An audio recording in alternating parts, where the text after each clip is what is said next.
This first poem is called Sign of the Times. Two sparrows on a snowy roof that's thawing, picking at the corpse of one of their own. Once frozen and covered, now risen, reborn as nourishment.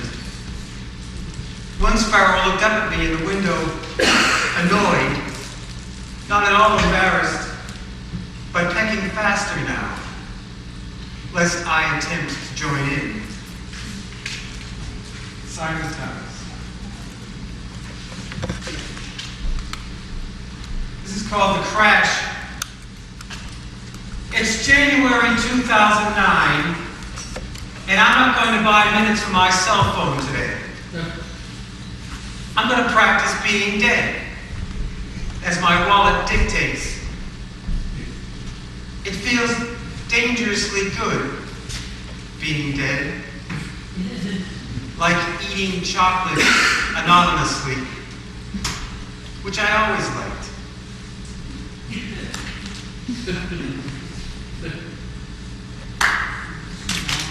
This is called Oxalis. Oxalis. I didn't know what oxalis was until 20 years ago I met Shirley Powell. Oxalis is a wild boar. Everybody knows Shirley Powell knows this question. There was oxalis on the streets, growing back up through the cracks through which it fell. Can you feel it on the soles of your shoes? Can you see this unkempt beauty being tossed by the winds? And don't your well-planted roses seem like pansies now? Don't you wish you could be wild? Corolla, pistol, stamen, bract, and all.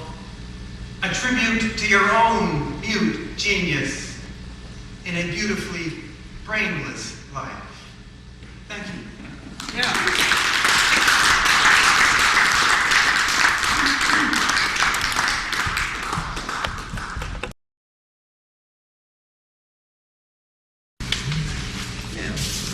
Thanks for having this here instead of the town hall. It's so much a nicer atmosphere.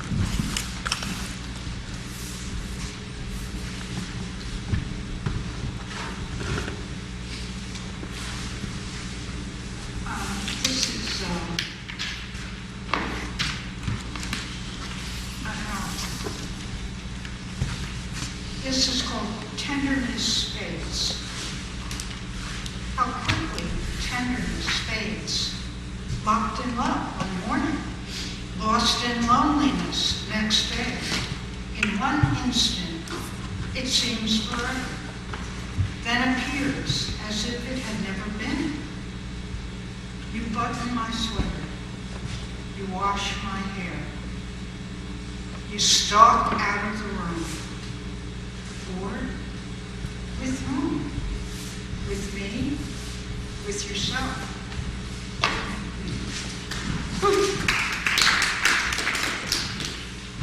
And this is called Veterans Homecoming. And I realized something today that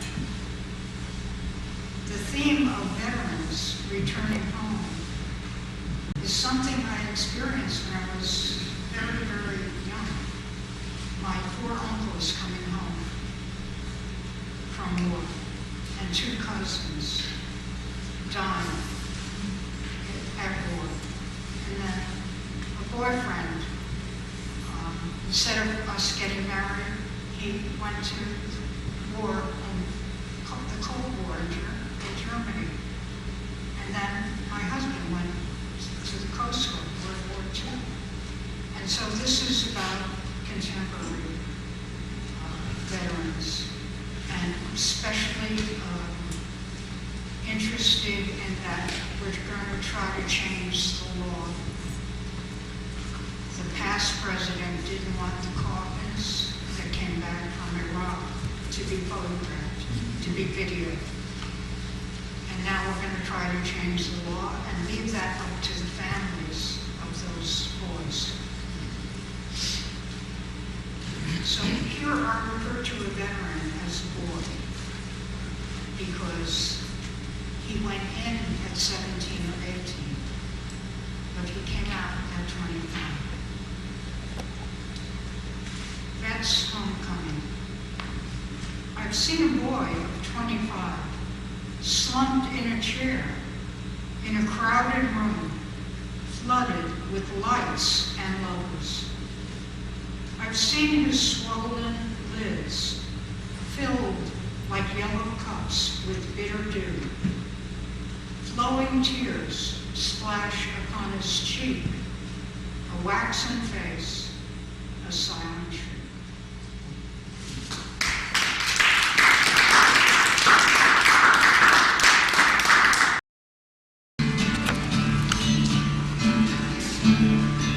Happy Valentine's Day. There's 2 love poems.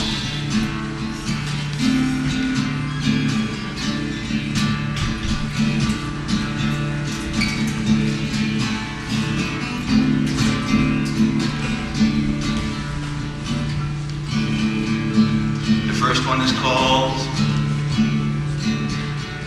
Love Talk.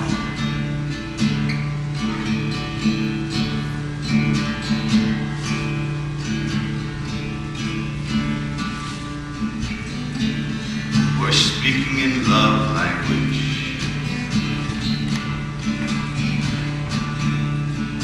Cooing like lovebirds.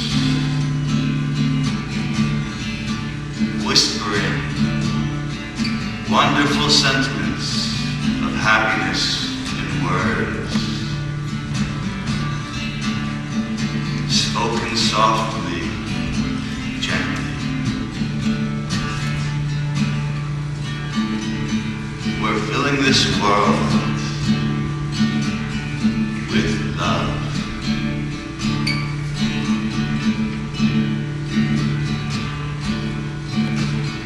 Our love.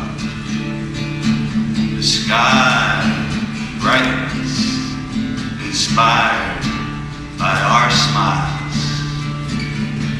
Here comes the audience participation point in this poem. Everybody smiles. Let's exercise those smile muscles. The next poem for Valentine's Day is appropriately called Love Poem. Same riff.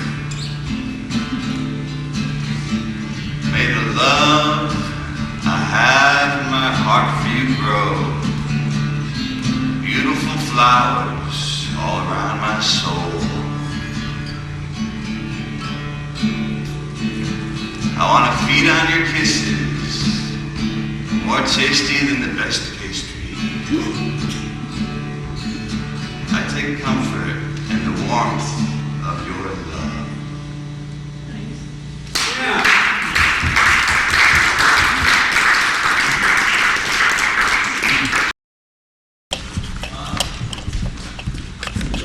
I think this might be an appropriate poem to read for around Valentine's Day.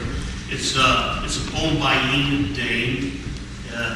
It's about Lilith, the noted Judeo-Christian she-demon succubus who Enid and some other poets turned into a feminist icon. And this particular poem is called Lilith Crossing the Line. It has to be remembered that Lilith was Adam's first wife, or Eve. So, okay. Lilith Crossing the Line begins with an explanatory note from whatever Sappho Rapids is. Anyway, Lilith chose to leave Adam and live alone by the Red Sea. She found peace there on the hard rock sand lining the Gulf of Aqaba, making love with satyrs, minotaurs, and centaurs. Satyrs, minotaurs, centaurs. Crossing the line, I found peace for a little while, but couldn't live there. The clear blue eye grew stagnant and dull, held no depth for me. Satyrs and minotaurs are okay for quick ones, have no staying powers. Centaurs are different. They're gentle and noble intellectuals with healing gifts. One centaur nuzzled my hair and asked me to marry him. We sprawled in the stable. Our various anatomies didn't trouble us. We worked things out. But I came back to my community, the men with books and beards who only needed me if they could feel guilty afterward. Again and again I knock at your window. You're reading in bed, but you open up. You blow out the candle, afraid of my breasts. Your beard tickles my thighs. Your wife down the hall bleeds into a pile of rags. Tomorrow you'll leave me. You'll get a letter of divorce, cutting you two, night and day. But I'll leave before you do, withdrawing like water spreading under the door. By the time you come home, your sheets will be dry, and I'll be somewhere else, looking for the door without an amulet, the man alone in bed. At these times, I think of the centaur and his proposal. Maybe I made a mistake.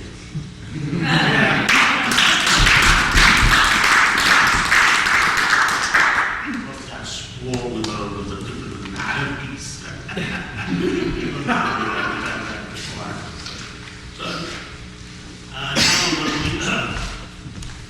Two poems of mine. The imagery I owe to youthful attraction to Jim Ernest Hemingway, or the writing of Ernest Hemingway. The first one was written during the recent Israeli military adventures in Gaza. Nobody asked me, but if the question is, are the Israelis overreacting, behaving disproportionately, even irrationally, I would have to answer yes. But try this for context. The ancient sport or ritual called bullfighting. The bull would much prefer grazing in a nice green meadow, maybe mounting a heifer or two of a lovely afternoon, instead is goaded by spears stuck into him, till crazed with pain and annoyance, he finally charges out a full run, attacking against his self-interest and what might have been his better judgment, this skinny guy in a crazy costume, wielding swords he knows how to use. Suppose this toreador's suit of lights was a shabby little country full of poor, bitter, struggling people who received little from El Torero besides the compulsion to admire him. Occasionally a BBC or other journalist gets hold of one of these bedraggled inhabitants hidden among the lights and bombs to ask him how he is coping with this disaster. He answers in a gentle, long-suffering, almost pathetic voice that is very hard, but what can he do? The bull is also questioning, of course, journalism being what it is, but he, with his bull-like concentration on the main target, answers very dismissively that he is doing his best to spare the innocent, but what can one expect? You see how the poor bull loses the more he seems to win, and he is sure to have one of his ears tossed to whatever remains of the poor, bedraggled crowd in whose ring the drama has unfolded. Nobody asked me, but neither do I answer much. And then around the eve or during the Israeli elections, which apparently I think they sort of locked the door on any peaceful solutions to the mess there. Anyway, I wrote this sequel. It was called The Bull That Has Fought. Sequel to my poem, nobody asked me, but. No torero desires to deal with this one. He is back in the school rehearsing how this time he would destroy that fancy-ass little bastard with his spears and swords. The brain of the bull is full of politicians swearing vengeance. And the Toreador, what should we say of him? Save that he stands in the dust, unmoved.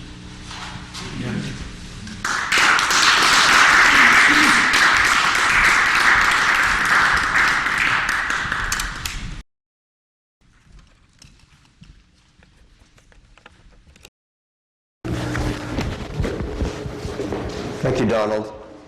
This is a copy of Home Planet News, and the title piece, Poetry Amid the Fierce Chaos of the World, that's William Seaton's, is it not? Yeah, William will be a feature here giving a lecture on the oral tradition of poetry in June, I believe. I'll read one for Valentine's Day. Invitation to a nap. Sleeping, like breathing, is an act of forgetting and remembering over and over. If you forget and sleep and dream that we kiss, I will remember the sound of water pouring over stone and forget how simply glass can slice to bone. So I say, choose to forget and come to me like feather down and spill on me with fingers. Place one hand on my belly and your other wherever you wish, and I will show you laughter so silent our mouths drift open. Okay, I've told you, now let's remember a field where the sky drips beautiful, melts green to yellow, and forget how easily clouds swallow this prodigal son.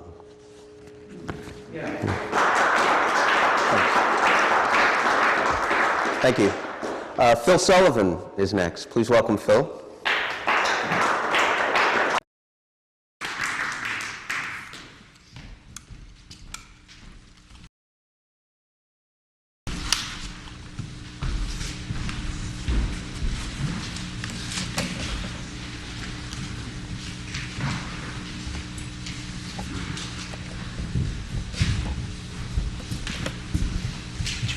Storm.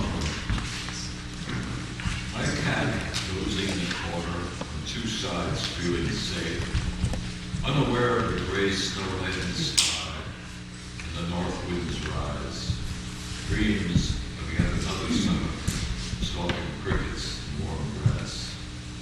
He does not note the fading light nor mark dark trees' restless thoughts, the window rattling gusts, or hark the menace of the wild winds rising roar.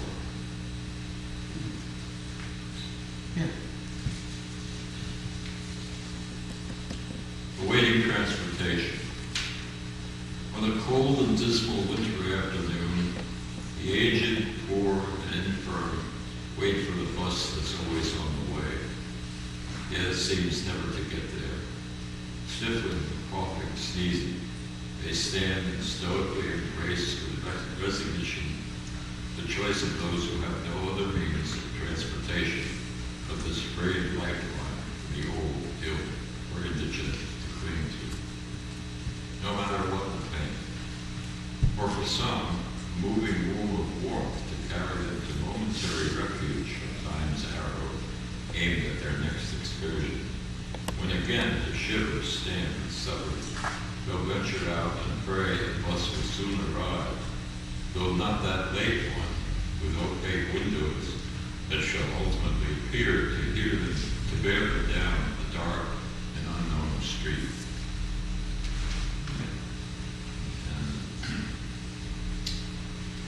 And this one I wrote yesterday, the day before yesterday, was Charles Darwin's birthday, as well as Abraham Lincoln's.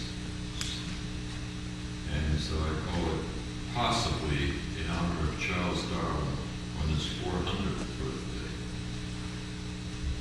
This is 200. None of our ancestors were noticed by the four-limbed creatures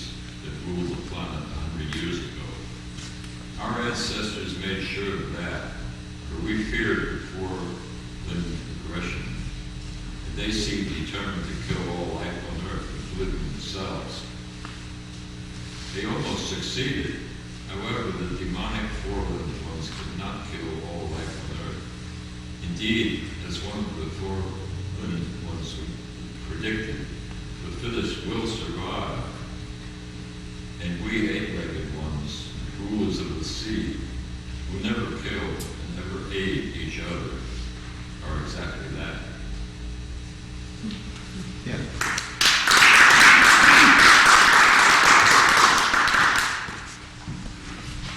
One more.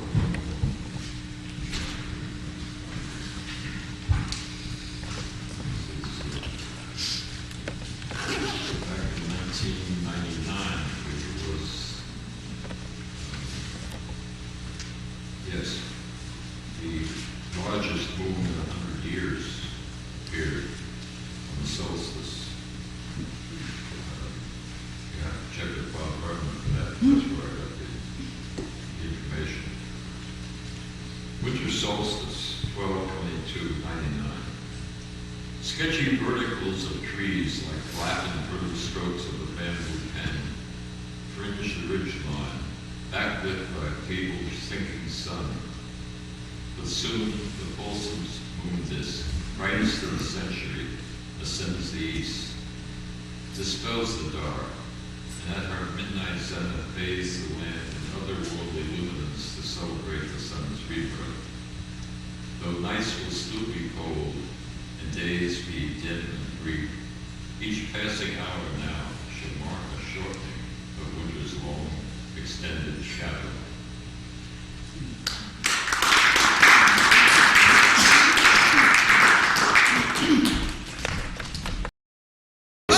Touched it. It's not working correctly. Am I tall enough for this thing? I appreciate that. Thanks. I had no idea I was going to do this today. But so here I am, and it's Valentine's Day, and it's kind of a nice thing to do, be here with my community Sunday. I've written some haikus that I'd like to share. And haikus, of course, as everyone knows, is 5 syllables, 7 syllables, 5 syllables. So it's kind of hard to condense any real thought into those few short lines. But here goes. Here blooms are sleeping, from which hot breath will awake. It is almost spring. The second one is, let me come to you, like warm sun on the meadow, unfolding the blooms. Dandelion field, wildflower, garden weed, yellow blossom sun.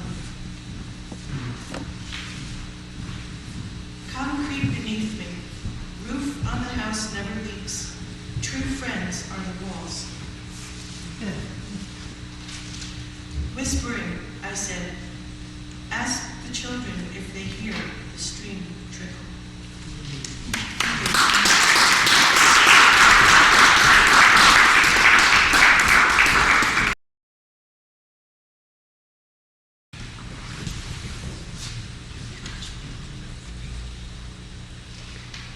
I'll just go back a few days. On the 12th, not only Lincoln and Darwin, but we have George Meredith in 1828, the anniversary of the death of the British poet Mildmay Fane. He died in 1666. American poet Alan Dugan in 1923, and the organist Ray Manzarek in 39. Yesterday is the anniversary of the birth of Ricardo Guiraldes, an Argentinian poet, in 1886, and Georges Simenon in 1903. Today is A. Moses Klein's birthday, 1909. Going back just a few days to the 9th, which was Boris Pasternak's birthday. Hope you know who that is. First look at Moose and Squirrel. This is not written in Cyrillic, but February, black spring. Pick up your pen and weeping of February in sobs and ink, Write poems while the slush and thunder is burning in the black of spring. Through clanking wheels, through church bells ringing, a hired cab will take you where the town has ended, where the showers are louder still than ink and tears, where rooks like charred pears from the branches in thousands break away and sweep into the melting snow, instilling dry sadness into eyes that weep. Beneath, the earth is black in puddles, the wind with croaking screeches throbs, and the more randomly, the surer poems are forming out of sobs. Horace Pasternak. Oh, by the way, they're translated by his daughter Lydia. His collection.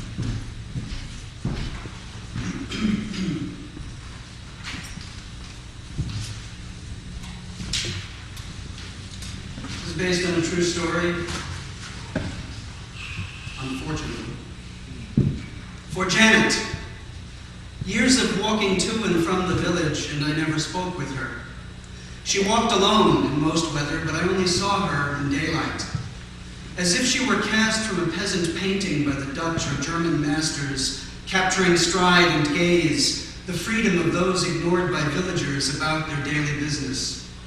Her 63 years ended, her blood frozen on a winter highway.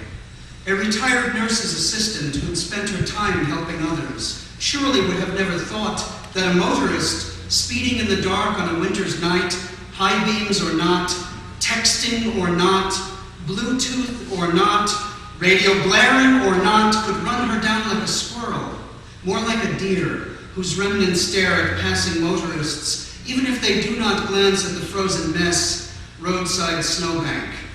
These tragedies occur when usury's spell is most powerful during workdays. Even self-righteous Warwick drove past about its petty business of business. What little charity and compassion offered to be reserved for select family and specific friends. Never like a dog. Only the poor are forced to walk along highways. Chances are ripe that it was another woman who'd driven the engine of Janet's execution.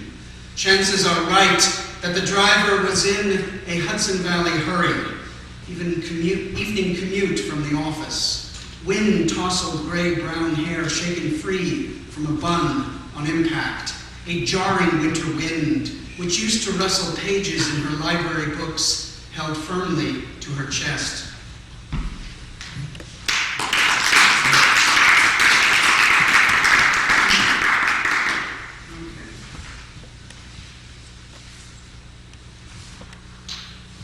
Another winter poem.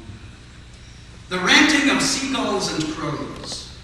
Seagulls are born of blank carnivorous snowbanks. They dance and levitate over a human-colored parking lot in front of a supermarket. Crows patiently observe those gulls wounded, ill, dying of winter blight. Some people are raucous crows, others are anomalous and magical seagulls, transient, odd, unpredictable. I have seen people who are born of crow and seagull union, urban hybrids of inland and shore. I moor in the car, a sea of pavement, icebergs floating, snow fodder dropped from the stuffed mouth of a snowplow. Auto respiration, diesel with death in its name, barking to murderous crows as they recite stark poetry of December wind gossip. The store is aviary. Flocks carry specimens to pack nests. Old seagull limps on lake ruined by blue fishing line. Tangled tourniquet, dangling but not quick death. Fishermen are outdoors enthusiasts like deer and bear hunters. They cast styrofoam cups, cans, monofilament snares, inquisitorial barbed hooks to moss beds, tree limbs, and on lakeshore. Shoppers are hunters and gatherers of a different species, yet they drop millions of cigarettes, paper and plastic, biohazardous phlegm, dog dung scattered around solipsistic cars. Some humans are manipulative crows or ignorant feeding seagulls, intent on flocking to ego roosts and id strip malls, where all is for sale and all will sail on winter gusts when startled but raving spying birds of prey, when kindred predators steal from their manufactured food chain. Yeah.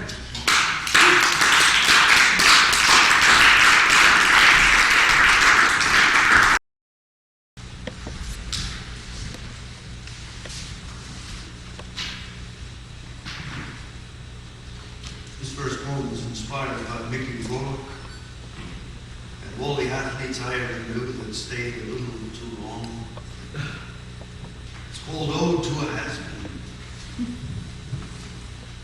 Washed up, punch drunk, sincere, professional, walking on his heels to another tune, he moves the shadow puppet on the wall. Two phenomenal, remembered speeds. Sweat, rivulets running on what flesh erodes to dreams of championship bells.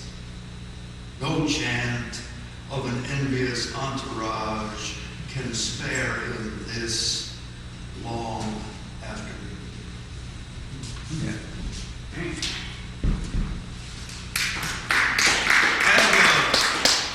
A friend who, she likes to work sometimes just with a welding mask and red cowboy boots. Anyway, it's quite a sight. This is called Sculptress in Red Cowboy Boots. I've seen her don the mask, pale Venus in a shower of sparks, seaming plates into wings of weighted steel, pivoting, centering, all attentive to the form, the way the torch plays on the stain of metal. Moved by temptings of a pelvic thrust, all sex and soot, she accepts the delight of accident, why the bubble scar must remain, making the agreement of planes coincide with balance, the way the points stand on the concrete floor. Here, here.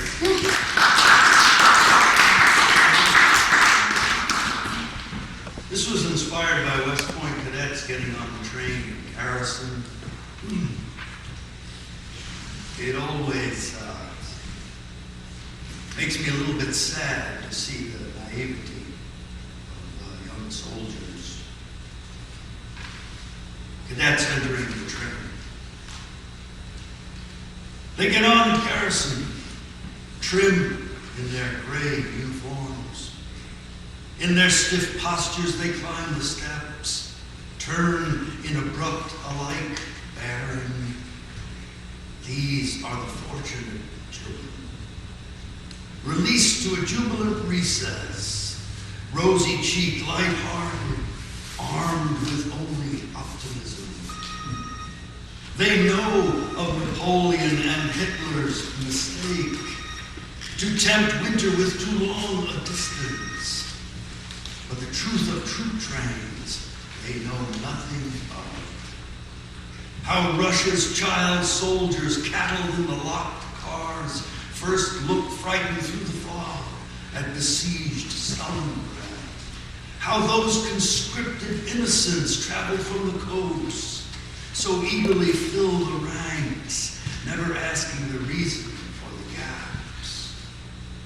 How they were stampeded down the ramps in their new boots, only to litter the streets, become the impossible frozen shapes. What in the waiting appeared to those tender boys who listened so keenly to the wheels these new recruits cannot for their enthusiasm see? Winter does not present its icy threats or muzzle flashes from the opposite shore.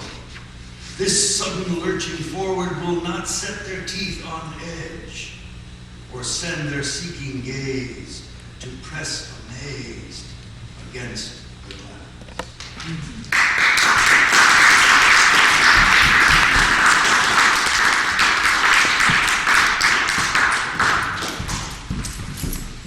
Many of you are aware, Hank Fellows is one of a number of characters that Terry Terry Piazza does. That's Terry. And he's doing an evening of Hank Fellows at the Howland Cultural Center on Friday, March 6th at 8 o'clock, which is Howland is a cultural center in Beacon. It's quite a wonderful place to go. It's a converted church, or I guess it's a church. Library. Oh, it's a converted library. Well, it's beautiful inside, and is Jimmy Eaves still running? Yeah. Yeah, it's a nice series. So, Hank Fellows will be there Friday, March 6th. Frank Boyer is next. Please welcome Frank.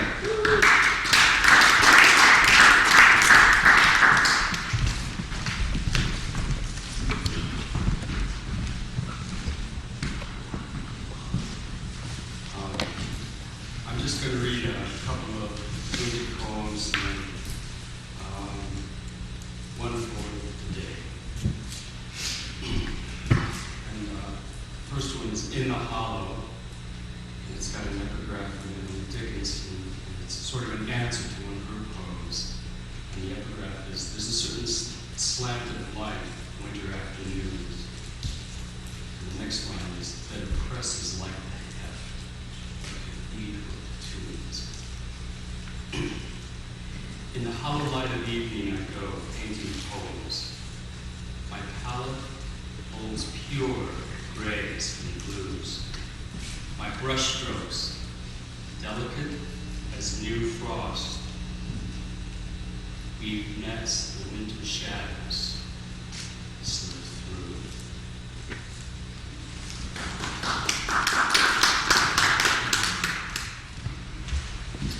And this is one written in the winter while listening to the radio. It's called Snow Music Under, and it has an actual piece of music that goes with it, fantasy in C major. Snow music under gesso sky. Distance, disappearing trees, brown and gray through heavy frost. Tangled weed straw rustles in the wind in my walking. Blackbird leaves up, paints moving forward in the sky. Okay.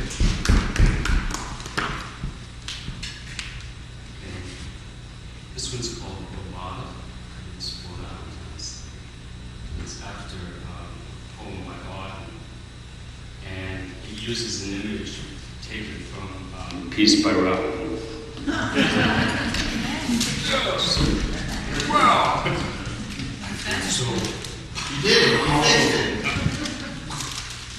okay, I don't know about that. Could you hear me back there? Okay. All right, I'll try again. Okay. This was inspired by Robert Graves. He had some goofy speculations on the source of Bardic song as being the wind going through the naked rib bones of the beached whales on the coast of Ireland and Scotland. This is what I could do with it. Oh, Bob, whisper farewell wind across, white and clean rib bones. Play this song on your heartless life. Never again to now again, watching your breathing rise and fall.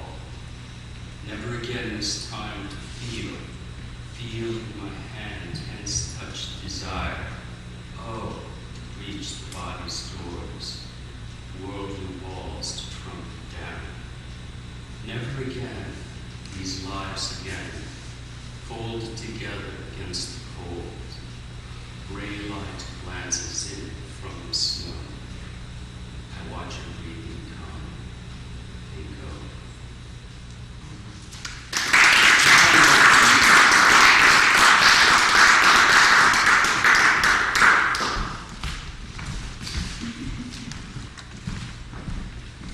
I apologize for our pretty lousy amplification today.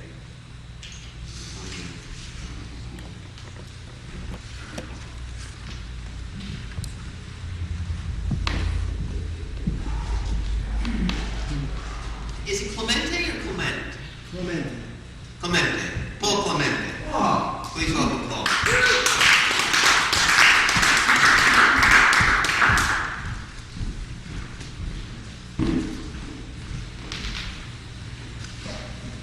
I wish I brought I responded to a sonnet that the previous, not the previous gentleman, but I should have said, I had written a sonnet based on the presentation that the man in the black cap, Hank Fellows. Hank Fellows, did the Russian shtick down in New Paltz. And I took it hook, line, and sinker. I wish I had it with me, but I'll share it with you sometime. It was. One of his other characters. I responded to it so greatly. This is my latest sonnet. Stateside Microprocessor Corporation. The chief shop steward called a big meeting. He fought his way past the clean room windows, through a posse of managers while greeting the cornered workers taking their company blows. He's an old grunt pal of mine. We watched our backs in Port-au-Prince, taming gangs by any means. We traded MREs in our packs for helmets full of Creole rice and beans. Behind closed doors wait sisters and brothers. It's blackjack night and we're placing bets. Will this plant go down with all the others? We smoke them if we got it, wearing hairnets. The union can't save us from half-price chips. It's tough to light matches on sinking ships. yeah.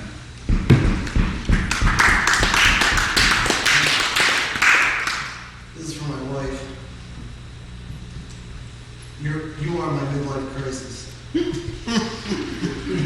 will always be my midlife crisis. We have made 2 boys together. You, exhilarated, etched in henna, threatening to get a permanent ring of thorns around your right bicep. You are me and I am you, crow's-footed as Abe Lincoln. Responding that you deserve one, go ahead, be my guest, using the reverse psychology so effective on our boys. Then wavering, nothing more than a 4-leaf clover on your ankle, or a butterfly. Then bluffing, it's a deal breaker. Remembering the unfortunate decision an old girlfriend had made, Muhammad emblazed in technicolor above her rump, not representing the prophet of 1 billion people, but a boy who had been her savior, if not her God, as dark as anthracite, who traded her in as I had done, and subsequent others. Riding her, finals week, my Oakham text centered on her back. She in the book, spine to spine, the woeful signature of her African angel, partially denatured, in her attempt to please another vain partner. His ill-fated suggestion, if it fades enough, you can have my name written over the scar. I remember thinking that it wouldn't be so bad if she just squeezed the name Ali underneath it. Knowing, as I backpedal, that you could get Mein Kampf tattooed from head to toe, and I still wouldn't stop you or leave you.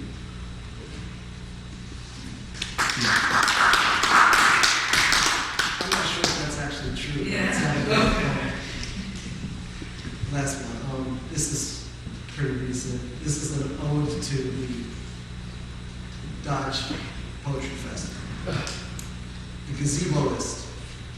5 times today, a young man in traditional dress, apart from his blue jeans, rolled out his prayer rug in the bandstand and genuflected to Mecca.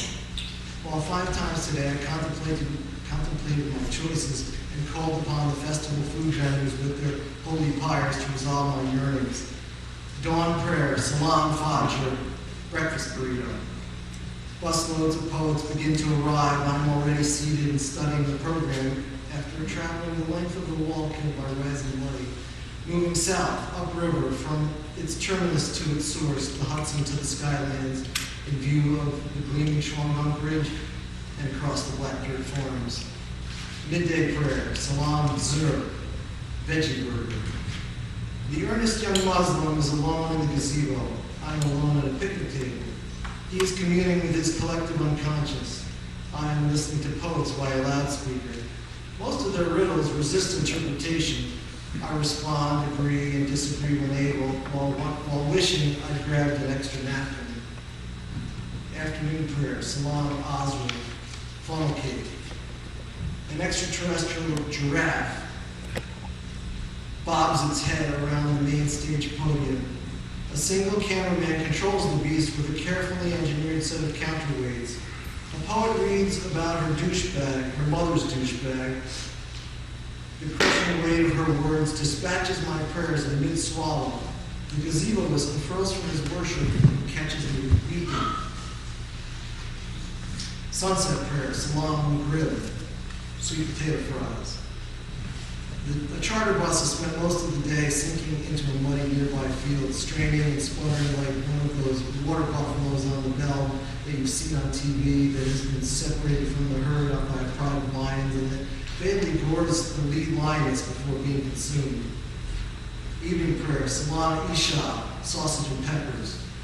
The young man is prostrated, waiting in ritual on his Hajj, his obligatory struggle for oneness. Exhausted poets board the charter in a twilight rain. The bus is risen like a spirit leaving a carcass, yanked out of the mire by a record the size of a hooked ladder. We have become apparitions, prophets, and messengers. Allah commands what is just and forbids what is evil. Our pilgrim bones have been picked clean by buzzards, and our souls pass through their late rib cages along the road to Mecca. Thank you.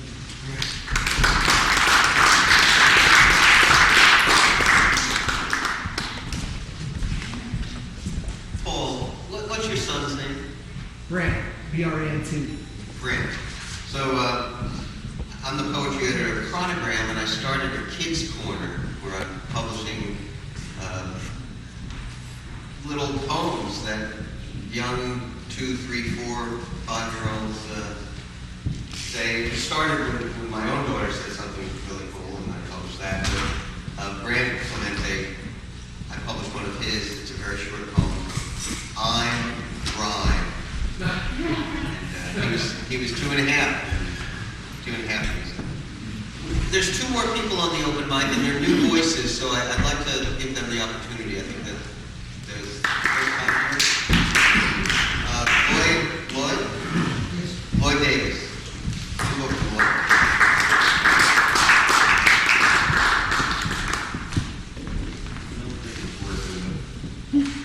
Pretend. I haven't read for a while. The last time I read, the state police pulled the plug on me on the steps of Albany Capitol, saying too many obscenities. So this is a comeback. I feel like Mickey Rourke. Thank you.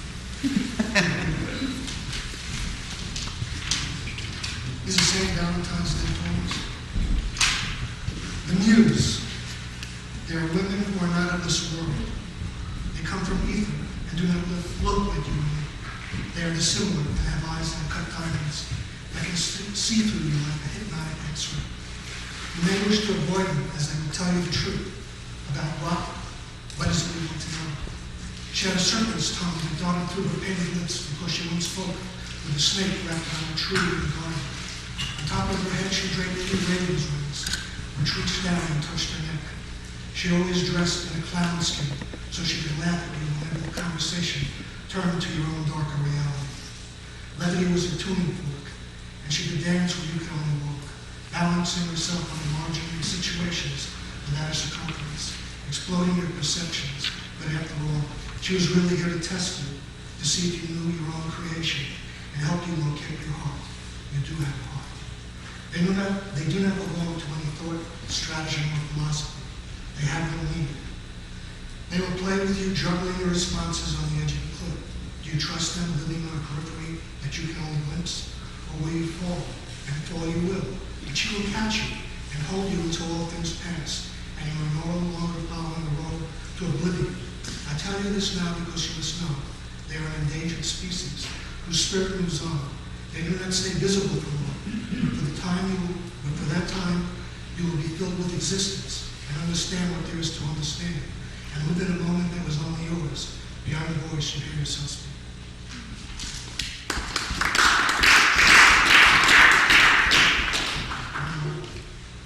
I knew of her, the woman who through the fall leaves up in the air.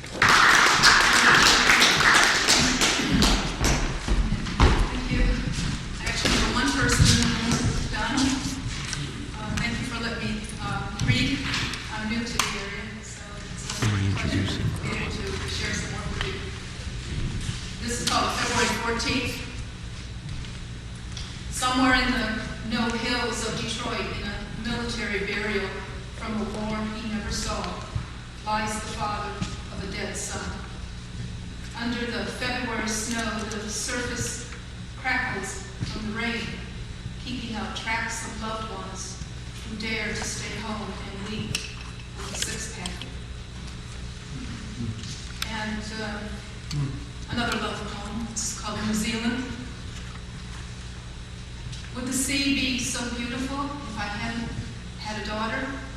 Would the sea be so beautiful if I hadn't lost a son? And the judge. If I will not judge someone who steals food, why do I judge someone who steals a guitar? If I cannot understand my own sister's pain, why am I surprised that there is war? Thank you.